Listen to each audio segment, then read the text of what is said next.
ನಮಸ್ಕಾರ ಸ್ನೇಹಿತರೆ. ಇವತ್ತಿನ ಈ ವಿಡಿಯೋದಲ್ಲಿ ನಾವು ನೋಡೋದೇನೆಂದ್ರೆ ನಮ್ಮ ಭೂಮಿ ಹೇಗೆ ಉಗಮವಾಯಿತು ಮತ್ತು ಇಲ್ಲಿ ಜೀವಿಗಳು ಹೇಗೆ ಬಂದವು ಎನ್ನುವುದರ ಬಗ್ಗೆ ತಿಳಿಯೋಣ.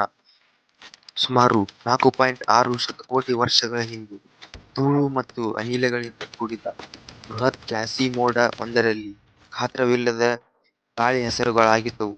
ಆ ಮೋಡದಲ್ಲಿ ಗುರುತ್ವಾಕರ್ಷಣ ಬಲದಿಂದ ಸೂರ್ಯ ನಿರ್ಮಾಣವಾಯಿತು.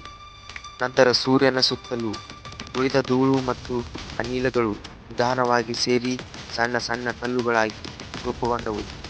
ನಂತರ ಕಾಲ ಕಳೆದಂತೆ ಬೃಹತ್ ಶಿಲೆಗಳಾಗಿ ಬೆಳೆದವು. ಈ ಶಿಲೆಗಳು ಪರಸ್ಪರ ಜಟಿಲವಾಗಿ ಡಿಕ್ಕಿ ಹೊಡೆದು ಒಂದು ದೊಡ್ಡ ಗಾತ್ರದ ಉಷ್ಣ ಗ್ರಹದಂತೆ ರೂಪುಗೊಂಡವು.